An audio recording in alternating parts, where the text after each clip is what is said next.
everybody, it's Steve, and we're back with another great episode of We Speak Dispatch. Because we're speaking dispatch, that means we're speaking your language. We're talking right to y'all, so you should be listening up for us. So today we're joined by our very special guest. We'll get to him in 1 second, but we're also joined by our regulars. Joe, how goes it in your part of the world over there? I tell you what, for near fall, it is smoking hot here today. It's over 90 degrees in Iowa, but we're going to be down in the lows of 40 sometime in the week, so about a 50-degree swing. Things are going great here, but I got to throw a quick shout out to the Philadelphia Phillies. We're one game away from making the playoffs, and lifelong Phillies fans, so go Phillies. Oh, my. So there you Wow. go. Wow. Okay, and got Leslie down there. Leslie, how goes it in your world over there? Well, I have spent the day speaking fall into the atmosphere. I've decorated all our house with all the pumpkins and the fall leaves and stuff like that, just because in Southern California, you have to do that. That's the only way it looks any different than summer. Yeah. So that's what we've been doing. And go Dodgers. I think we are also a couple games out of first place, but we've got about 14 games left. So wow, yeah, that's really hopeful thinking. You and the Cubs. So, all right. So hey, our special guest today is one of our sponsors, and he's the sponsor that we have out here. And we're so happy to have Ken with us. Ken from XYBIX. Ken, how are you today? Thank you, guys. I appreciate you letting me come on and do this. And I'm from Colorado. And the Rockies are usually eliminated from the playoffs like, June. So there's not much to do for baseball right now. But when this is done, I'm going to hop in my car and I'm going to go up and look at all the leaves. So there you go. Show off. They're starting to change. Next weekend, I think it's a perfect weekend, but we're going to go up and I've got my girlfriend, so we're going to go up there and check everything out. And wow. Some of it's just beautiful. You get these aspen trees and they'll just dominate the whole side of a hill. It's amazing. That sounds like a beautiful area, and I don't want to say nothing, but living in Tennessee, it's very green over here. So, and it's storming outside right now. So, luckily our internet is working at this point. So, hey, Ken, so tell us a little bit about XYBIX and what you've learned by working in all these, bringing in all these comm centers and talking to all these folks in our business. So, tell us a little bit about XYBIX. Well, heck, our quick history is we're a family business, and I'm the younger son. It's my dad. He's 83. He still shows up at work and yells at us. Then my brother is older, so he's the president, and I'm kind of the vice president of it. But we started this trying to build height adjustable furniture for regular office. And it was, and sometimes things just happen the right way. And throughout our career at XYBIX, and we're 30 years old now, we've had times where we've been like, oh man, we need to do something to make some money here. And then something comes in, right? And something happens. And it's like, you just feel blessed. And so a friend of mine in high school, his mom was a flight nurse, and she called me up and she's like, hey, there's a guy in here and he's selling, looks like what you do. So she gave me literature and looked at their stuff. I'm like, yeah, we can do this. So we did the helicopter dispatch there. And they're going, you got to go to APCO. You got to go to APCO. And I'm like, I don't even know what that is. So back then they gave me magazines, right? Sure. APCO magazine. You're like, so our first APCO, a disease. It's like, what is it? Yeah, well, our first APCO is in New Mexico. So we drove down there. I drove our 26-foot truck with all our furniture booth stuff in it. My mom and dad had we rented a motorhome, and we ended up ripping the awning off the motorhome on the way down because it was so windy. Oh, geez. Poured the seat on the motorhome because we didn't do something right. We pulled into a pad at one of those motorhome parking places, broke the concrete pads. We snuck over to a different one. Oh, geez. And it ended up being a great show. And the motorhome thing was a disaster, but it cured my mom and dad of wanting to buy a motorhome and travel around the U.S. So that's kind of how we got started. We stumbled into it, and I tell you what, we hire people from other sales industries, and we're telling them, man, these people are really nice, and they're like, yeah, whatever. And then after their third month, they're like, you're right, all these dispatchers are nice people to work with. So we enjoy it, absolutely love it. That's so cool. How did you? So we heard the story originally, but I want to hear it because then tell everybody about it, because I think it's such a cool story about your name of your company. How did that come about? Well, our actual name is Ergo Flex Systems for ergonomics and flexibility. Okay, so and when we started in our basement, and then we got a place outside because we had the garage full of stuff, and Mom doesn't like to park outside when it's cold out. And so we started noticing we're getting some more stuff nationally. And this is just right before we started doing anything with dispatch. And we decided, well, we need to secure this name down. Well, there was already an ErgoFlex for titanium chainmail for butchers, right? And something else. Wow. This is before the internet's cooking. So it was like $600 to have an attorney, do a search. Oh, wow. And I was like, that's a ton of money. So we did like 2 searches and we're like, we just can't keep doing this. Well, just a little bit before that, Grandma Dot, or on my mom's side, Dorothy, she passed away and we got some money from that. And her last name is Bixler, Bickssler, but they'd always sign everything BIX. So we decided to give her credit, and we got $30,000 into the business, right? Not a ton of money, right? But it's enough, keep things going. So we had to give the Bixler side of the family credit for this. And so that we put the Bix and the XY is just purely made up. Now we've got 2 boys, right, running in the business. So there's the XY chromosomes. And then someone else said, well, no, it's because your machines, all our machines that cut everything out have XY starting points on that. Oh, wow. But no, it's just me. That's how we got XYBIX. We're officially ErgoFlex, still DBA XYBIX, but and it stands out. And nowadays you get on the internet and you search, it's super easy to find us. And, as soon as you see the name, was it hard at first to convince people how to say the name? Were people like, is it XYBIX? It's so tough, right? Because I'm like, somewhere in my email address is at XYBIX, and my Gmail has XYBIX in it, right? So I can and you were spelling it in front of people. I go to TJ Maxx, right? And they have to have they don't want a phone number, they want your email, and you're trying to spell it all the time. You're trying to spell it over the phone. All that, and then you just send me the email before we hang up. Trust me, I need to make sure we got this right. But now within our industry, it's everyone knows us. We've been doing it forever now. So, but anything outside, God, I gotta spell it all the time. That is such a cool story. I didn't know that about XYBIX. That is so cool. It's Grandma Dot. Never thought that. I thought it was some sort of I don't know, some sort of codes or something. And I'm like, I don't know what it was. So no, it's on my mom's side, Grandpa Bob, he was Bixler, Dutch. Grandma was Croatian. Wow. And then so I mean, that doesn't even do with my story here, but so the Bixler's Dutch, I guess. So that's but it's cool. Funny that it's a family owned company. Yeah. I mean, you think some of these companies out there in our business are just these big conglomerates of whatever. And it's like, but you're an actual family owned company. That's pretty damn cool. Yeah. And I honestly think it makes a difference and just how we handle things. We're not always out there for the margin. We're not always out there for the kill or the win or anything like that in our sales end. We enjoy ourselves, and we've had salespeople, we have employees, coming up on, So we've had people here, legacy, 20 years. I've got, I think, 5 employees have been with us for 20 years. Oh, dang. And that just shows our dedication back to them. Absolutely. Wow.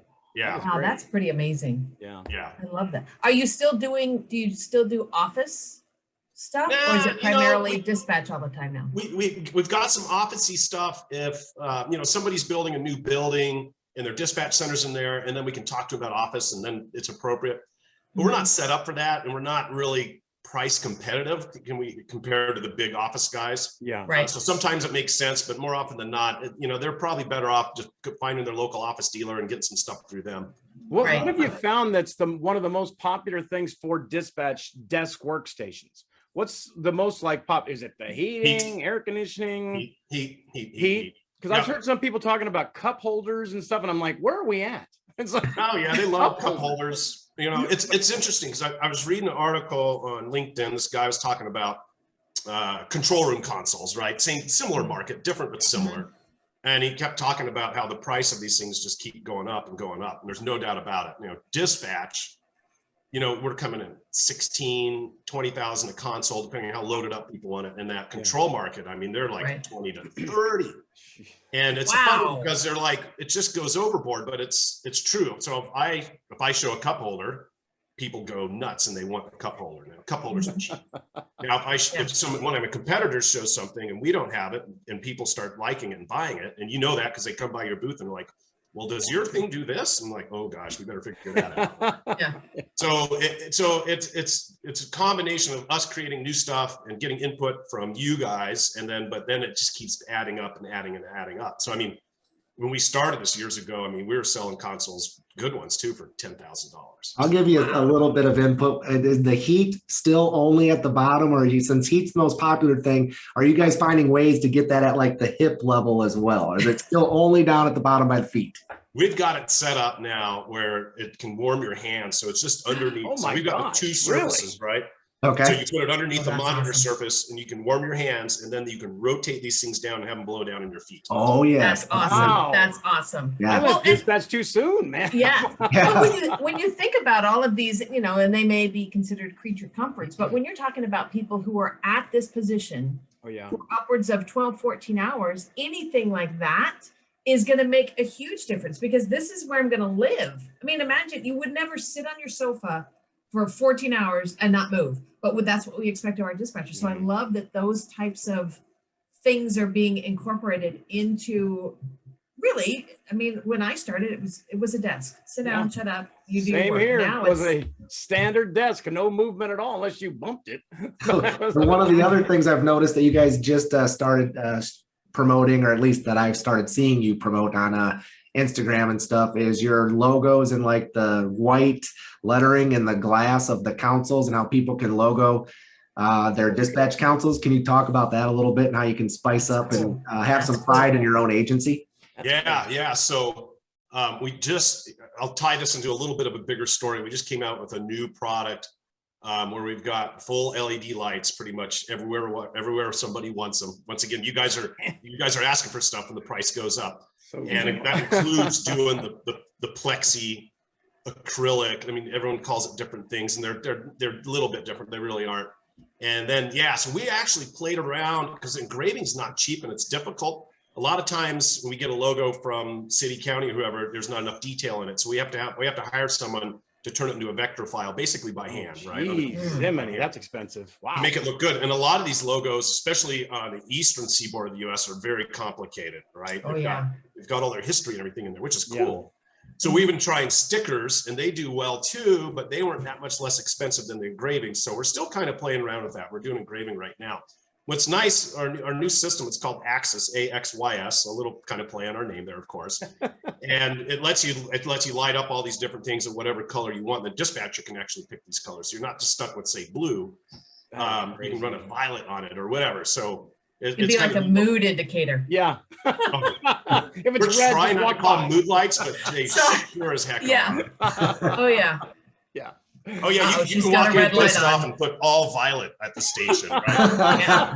And everyone knows, don't talk to her. Don't That's go right. over there. Don't even try. Yeah. God, that is great. I can't even, because I've seen chairs with logos in them now, and now the consoles. I'm like, I really got out too soon. I want to see all that cool stuff out there. It's neat. One of the other things that you guys always show videos of people sitting and standing on your councils. Yeah. Oh, How yeah. much weight can those councils really hold? Because people sometimes have 4 or 6, or maybe one rather large monitor that they're trying to support. So Oh, how I much thought he was weight going to is- go a different way. Ooh, I I did thought too. I thought he was going to say something really bad there. bags. I thought bags of snacks, but okay. So I remember I walked into, God, I think it was Tampa years ago, and they had a unit that was broken. It wasn't going up and down. And, I was just asking, what happened here? And they're like, oh, it just broke, Yeah, right. out of the blue, just broke. Right. Hmm. Well, I look up and they've got their Christmas decorations hanging right above it. And I'm like, you guys are riding up and down on this one. Oh my God. Oh no. And then a dispatcher goes, oh yeah, they were. Oh man. So the expectation, monitors aren't heavy. They used to be. We did a job in Right. Huntsville, Oh yeah. Alabama years ago, Huntsville, Madison County, Ernie Blair. And he got these awesome Sony CRT monitors, but they are like 90 pounds each. And Jeez. Wow. we were getting started. We had to go in and fix some stuff and put in some metal sprockets and all that. But now they lift 360 pounds up and down. And then there's static weight. So if it's not moving, it's 500 pounds. Holy And cow. we're okay with people standing on them occasionally. I know people are going to stand on them for decorations. That's fine. I'm not gonna lie, and we did do that one year with we had really junky equipment, but we did have to, I didn't do it, but we put the smallest, lightest person on it and raised it up as high as we could get it. So, and it didn't really work after that. So It's Yeah, night that's- shift. I know they're going to do it. yeah, Yeah. it happens. I think the biggest thing for a lot of agencies is just cord maintenance, and management, because you've got, some people have 7 different screens and 2 keyboards and 3 mice, and, making sure that everything is clean on the desk, because eventually you are going to want to set out a book or a notebook or something like that, and you've got to like clear all this stuff off. So, well, it's really tough because like monitor cords are going to come in 2 lengths, too short or too long, right? So we always have to err on the long side. I don't want to be mid-install and somebody going, whoa, hey, this doesn't fit, and we're delaying everything, right? Right. Yeah. So Or, it goes up and down and you need it to have enough cord to go up. Sure. Yeah, you've got to have enough. We sell the cords because we want to solve that problem before we show up on the install, right? Cool. Wow. But I always have extra cord. So you've got 5 times 7, right? So you got 35 feet of extra cable somewhere, or maybe even 50 feet or whatever. And it's amazing how fast that adds up in these computer cabinets, whether it's off to the side or behind or whatever. But you just, and we've looked into custom cables and trying to get them the exact length, but it just doesn't work like that. But so we always end up with a little extra too. So it's difficult. It's difficult to run them. We've got all the system to run them where they need to go, but kind of the end part in the computer cabinet's tough. There's a lot of extra cable in there. Oh yeah. Well, I know all the wiring that's usually like under is always, it's never cleaned. And it's just nasty, like, yikes. There's so much stuff on these things. It's like, nobody wants to touch them. I mean, they're like, I'm not going to go down there. And that's why that cord management thing is so like needed, because you can't have that kind of stuff. I mean, it's dirty and it makes everybody sick, and it's like, yikes. So, we give people the tools to manage the cables well, but you come in and do an install and they don't have their equipment yet. It's a new building or whatever. Yeah. And you leave, and God, you get a lazy tech. Oh, so I mean, it's the worst. You go back there, imagine. And you're just no, a lazy tech, really. I can't show this to any other potential customers. So, we do go back and clean stuff up for people. We charge them for that, but we'll go back and clean stuff up. We just did that with Spotsylvania in Virginia. Yeah. What's the biggest center you've done? What's the biggest place? Well, my favorite one. Probably my biggest one, my favorite one is Calgary, Alberta. Oh, nice. Wow. Look at you going to Canada. Wow, that's awesome. And we did it on a whim. One of our competitors is I got to do 2 kilometers from their 911 center, and we won it. Jeez. We're really proud of ourselves for doing that. And, that's huge. And I love Canada. By their so much fun in Canada. The people are so nice, and it's a little different. Have you guys ever been to the Canadian APCO show? No. I'm doing the one in a couple weeks, but it's virtual, so it's if you get to go, you got to dress. They dress up better than we do. That really? Is for sure. You're not going to see a dispatcher in a cutoff T-shirt and cargo shorts walking around the floor. Wow, really? They dress up and they look good. So when I go up there, because I like to dress up at the shows, I'm the owner of the business. I want to look good, right? So I kind of fit in a little better up there. But we've done some cool stuff in Canada. But Calgary's that's my favorite one. It was a tough win. Good competitor up there, and we went up and so we had to bring our furniture up and do a presentation. Yeah, and I had to wrap it up. That was my job, and so I don't know. I kind of thought about it the night before, and I had my arm and I broke my elbow like 2 months before that, so I still had a sling and everything. And so I do this like, hey, we got to work with each other, and I do this thing at the end of it, and my employees, my brother was up there with me. They're just like, where did you come up with that? And I'm like, I don't know. So that's a big one. Big job. I did like 75 positions up there. Oh my gosh. Wow. Well, I will tell you that we're so proud to be part of you and have you being part of us, because we love to get the message out that, we really definitely appreciate your sponsorship for us. And we're trying to get bigger and bigger and bigger. And we're putting it out every place we go. We're putting it out, and we're going to be all over the place the next year or so when they open up from no COVID, hopefully. So we can be out there at more conferences and stuff and film stuff. But if you want to be a guest of ours, like Ken just was, you can actually send us an email or a message. A direct message is fine too. And we'll let you come on and you can ask your questions too and talk about whatever you'd like to talk about. So we definitely appreciate you coming by, Ken. Thanks for stopping by for our episode here. And thank you very much. I'm enjoying sponsoring you guys. I like listening to your guys' podcasts. And I love podcasts. I think a lot of people do now, but I've seen them go in industries from little tiny nothing to just build and build and build. Yeah. And I want to be part of that. And XYBIX is in a position now where we can do that, and we can keep sponsoring you guys. helping you out and see what we can do to help you guys build. Because, you know, it's good. You can tune in and listen and go, "Ah," I can just see dispatchers going, oh, thank God I'm not the only one. Yeah. Yes. Yeah. I was just in Illinois and I was talking about it, and a couple people in the class were like, oh, we listen to these all the time. I'm like, that's what it's about. It's about getting our message out to everybody, just kind of laying it out there. So definitely appreciate it. Well, thanks a lot, Joe, for coming in, and Leslie for popping by. And thanks, Ken, again. Everybody, thanks for listening to We Speak Dispatch. 911 emergency. 911, what's your emergency? This is the police department. How can I help you?